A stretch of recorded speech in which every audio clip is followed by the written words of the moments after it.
على سيد المرسلين نبينا محمد وعلى آله وصحبه ومن تبعهم بإحسان إلى يوم الدين. We move on to the next hadith, and I'll read in Arabic first. عن أبي عبد الله النعمان بن بشير رضي الله عنهما قال: سمعت رسول الله صلى الله عليه وسلم يقول: إن الحلال بين وإن الحرام بين وبينهما أمور مشتبهات لا يعلمهن كثير من الناس فمن اتقى الشبهات فقد استبرأ لدينه وعرضه ومن وقع في الشبهات وقع في الحرام كالراعي يرعى حول الحمى يوشك أن يرتع فيه. ألا وإن لكل ملك حمى ألا وإن حمى الله محارمه إذا صلحت ألا وإن في الجسد مضغة إذا صلحت صلح الجسد كله وإذا فسدت فسد الجسد كله ألا وهي القلب. So the companion of the Prophet narrates from him that he said, halal is clear and haram is clear, and between the two there are mushtabihat, there are things which are not so clear. There's the grey area, you could say, and most people don't know so much about the grey area. So he says, whoever leaves what's in the grey area, فَمَنِ اتَّقَى الشُّبُهَاتِ فَقَدْ اسْتَبْرَأَ لِدِينِهِ وَعِرْضِهِ, whoever leaves what's in the grey area, then he has cleared himself for his religion and his, you could say, his honor, his ird, you could say his honor. Now, what does this mean? If we look at the things if we look at many things, as some of you might know, there's the actual sin, there's a thing which is actually sinful, and then there's something else which is before that, which is leading to that potentially, but it's not actually problematic itself. Can anyone give me an example? What might there be that it in itself is not a sin, but it could lead to a sin? Any examples? Yes. Temptation to something, like if you want to steal money, that is something that wants to lead you to a sin, but you have not committed the sin yet if you don't give in to it. Yes, that's true. A bad intention. Sorry? A bad intention. Yes. A bad intention. No, we're speaking more about actions here. Like staying awake late into the night and sleeping very late can potentially lead to you missing pleasure. Okay, that's true. That's a good point. Any other examples? Something a bit more obvious, perhaps? Something a bit more agreed upon, perhaps? Anything? Okay, anyway, we'll move on. We'll come back. If anyone thinks of an example, let me know. So we know that there are these things which are in the grey area, and they themselves are not sinful. But the Prophet said that whoever leaves the grey area, if you leave the grey area, you're clearing yourself for your religion. And now we know that if we look at in Islam as well, if we look at the verses of the Quran as well, it's revealed in the Quran, for example, وَلَا تَقْرَبُوا الزِّنَا, don't even come close to zina. Don't even go anywhere near it. So there are, for example, there's that. Then Allah says in the Quran, لَا تَتَّبِعُوا خُطُوَاتِ الشَّيْطَانِ, don't follow the footsteps of shaitan. So following the footsteps of shaitan, it doesn't necessarily mean going and doing an evil action, but even coming close, even going down that route. Have you guys heard in English we say opening a can of worms? Like you don't even start that, because once you start that, once you open that door, it could lead to anything. So these things are best avoided. And now, interestingly, it also says they've cleared themselves, or they've absorbed themselves for their honor as well. So in Islam, this is an interesting point. In Islam, it's also important to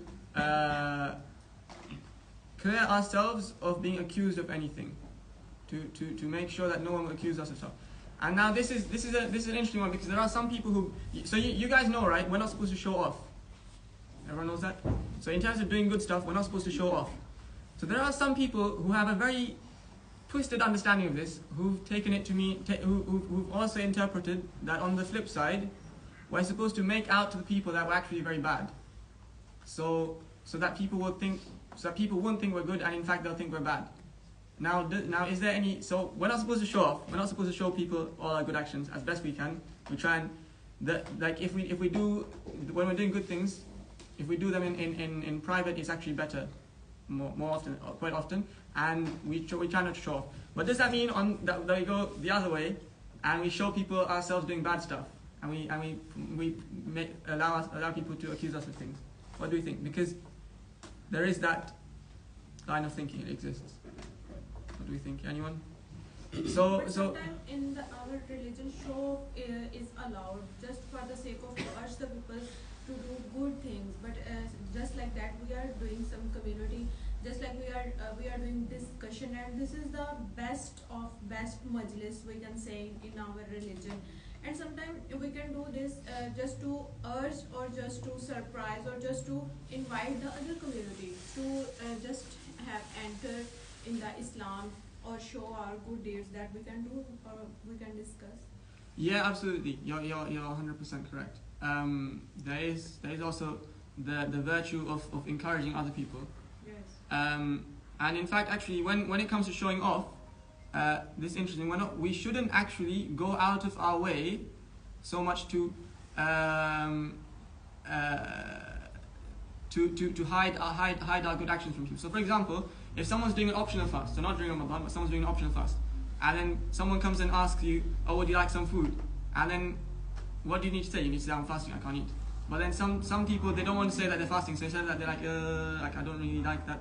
I don't really like what you're offering me, and they basically go out of the way to try and find a way around so that they can avoid the food without telling the person they're fasting, just that no one knows that they're fasting.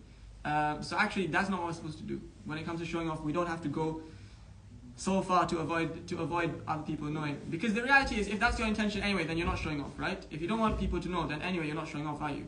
And in fact, as you said, if other people find out you're fasting, maybe you would encourage them as well. But actually, what we're talking about here is not so much the showing off side. What I'm saying is, on the other side, freeing ourselves from accusations. That's quite important. We should try and protect our honor as well. This is also part of Islam, and in fact, it occurs many times. For example, once the Prophet ﷺ was with Safiya. Does anyone know who Safiya is? With Safiya. Safiya is the wife of the Prophet. Yes. So he was with Safiya, and there were two people there were two of the companions actually who noticed him with Safiya, and they didn't know who she was, and then they saw him, and then it seemed like, okay, very quickly they were walking away, almost as if they'd seen him and they'd assumed something. So he actually called out to them, and he said, "Mahlan innaha Safiya." He said, no, don't worry, she's Safiya, she's my wife. So very clearly we can see here, even the Prophet ﷺ did that. And sometimes maybe we might be in such a situation. Maybe, for example, someone might see you walking around with your sister or someone, and then they don't know that's your sister, and then some thoughts come to their mind. So actually you should, so obviously I'm speaking to the guys, the reverse would apply to the sisters. Obviously you should actually tell them, "No, don't worry, this is actually my sister," or "Don't worry, this is actually my brother," or "This is actually my, whoever it is, my uncle or my auntie," or something. Or in another situation, someone sees you doing something, and you know that could lead to them having some doubts about you, or that could lead to them making accusations about you. It's actually encouraged that you tell them, "No, this is it's not like what you think. This is the situation." So anyway, moving on. So that's about avoiding the grey area. And then he went on to say, وَمَنْ وَقَعَ فِي الشُّبُهَاتِ وَقَعَ فِي الْحَرَامِ. So actually, it goes on to explain why we should avoid the doubts, because whoever falls into the doubtful matters, whoever falls into the grey area, they'll end up also falling into haram. If someone falls into the grey area, somewhere down the line, it will more often than not lead to them falling into haram. So we should avoid even the things which are in the grey area, and don't just ask yourself, well, is it haram? Is it not haram? It shouldn't just be about that. It should also be, what could this lead to? If it could lead to something bad, then try and avoid it as best as you can. And then the Prophet ﷺ, he gave an example as well. He said, كَالرَّاعِي يَرْعَى حَوْلَ الْحِمَى. Like the shepherd who's herding his flock around the sanctuary. Like, let's say it's like a piece of land which is owned by someone, and they don't want any sheep or anything like that to go, or any goats or whatever to go into that land. So it's like a shepherd. He's near to that land, and he's herding his sheep or his goats right around it, right next to it. He's doing it right there, and they're that close to going into it. So what, like, I don't know if you guys get the example here. He's trying to say, if you go and do the stuff in the grey area, you're taking a big risk. Just like the person who there's this area, and he's not allowed to go into it, and his sheep aren't allowed to go into it. But he's taking his sheep right around it. He's doing tawaf around it. Let's say he's going around it as if like he doesn't care. That's not being very careful, is it? Because he's risking it. So they're about to go in, and then he went on to say, "Ala wa inna li kulli malikin hima." Every king has their sanctuary, that part that you can't go into. "Ala wa inna hima Allahi maharimuh." The sanctuary of Allah is those things which He's prohibited, those things which He's forbidden us from doing. That is His sanctuary. And then the Prophet ﷺ went on to say, "Ala wa inna fil jasadi mudghah." In the body there is a piece of flesh. In the body there is a piece of flesh. If that piece of flesh is sound, then the whole body will be sound. And if that piece of flesh is corrupt, the whole body will be corrupt. And what is this piece of flesh? Anyone? Heart. The heart. Very good. Ala wa hiya al-qalb. Okay, now why the heart? So if we look at all these things, going into the grey area, it's often because of our heart. Our heart feels like doing something. And there's a very interesting point here. There's another angle of looking at it, shall we say, which one of my teachers taught me. If we look at if we think about many things, like for example, okay, this doesn't have to be directly related to Islam. Smoking, is it bad for you or good for you? Bad. Bad for you. Okay, did you know that there are doctors who smoke? Yeah. Do they not know it's bad for them? Yeah, so there's a conflict between the mind and the heart, right? In their mind is telling them not to, but what's their heart telling them? I want my cigarette. Similarly, sometimes, even with unhealthy food, let's say, I don't know, someone give me an example. What's the most unhealthy food you can think of right now? What's the most unhealthy food on Bristol Road? Pixies. Okay, sure. But I don't think anyone's heart would be telling them to go to Pixies. I don't know.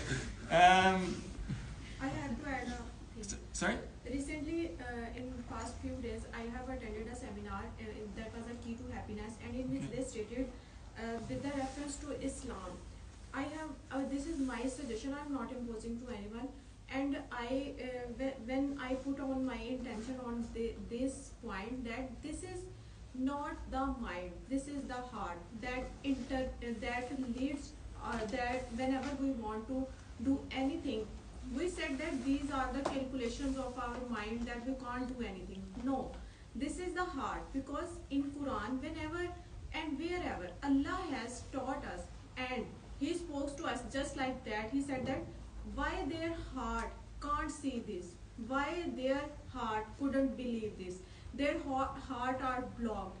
In Quran, there is I don't know in any point that there is the mentioning of the brain.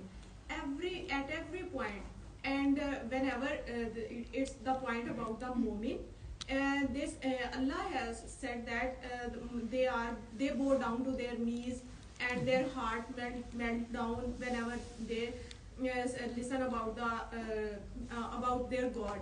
And this is the point that we have done the wrong interpretation, according to me and my teacher, that we have according to Quran, Allah has ever explained about the heart, not about the brain.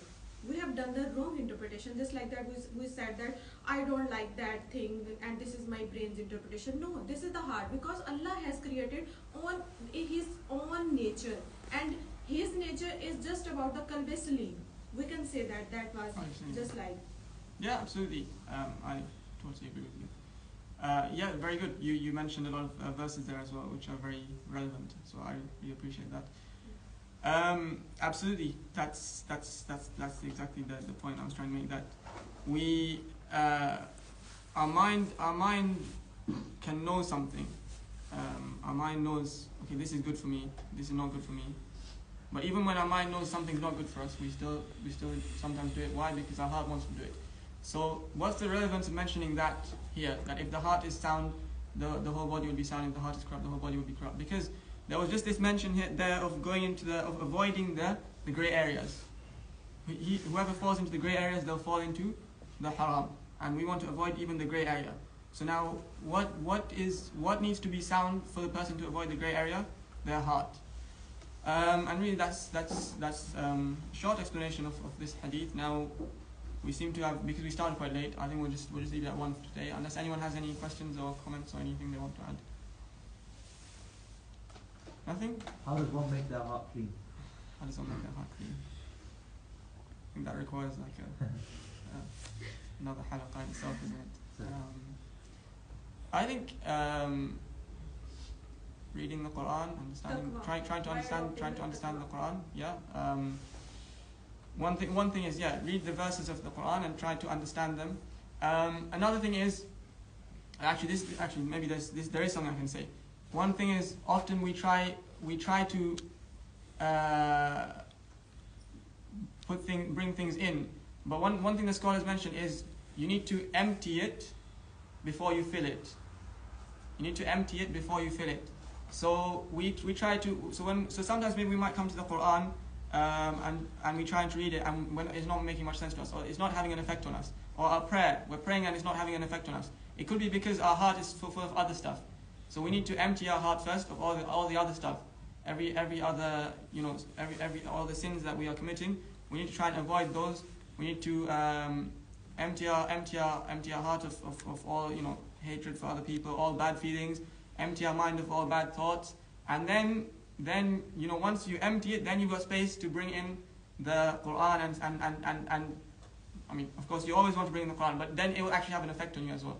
So that's one thing. We need to not just focus on taking stuff in, but also on leaving stuff, and that would help a lot. Anything else? Yes. You didn't give any examples of mushtabihat.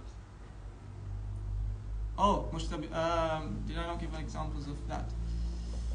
Okay. Let me quickly. There was something I was looking at earlier. Sorry, guys. Bear with me.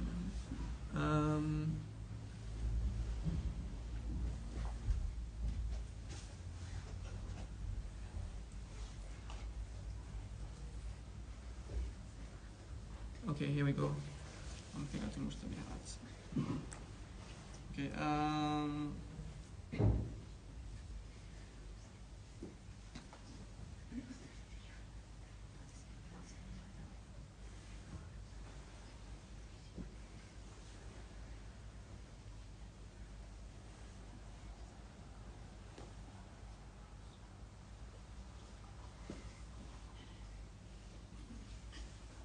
Okay, I can't actually find anything right now. It might take a while, so we'll mention that tomorrow, inshallah. Jazakumullah khairan. See you all tomorrow. Assalamu alaikum.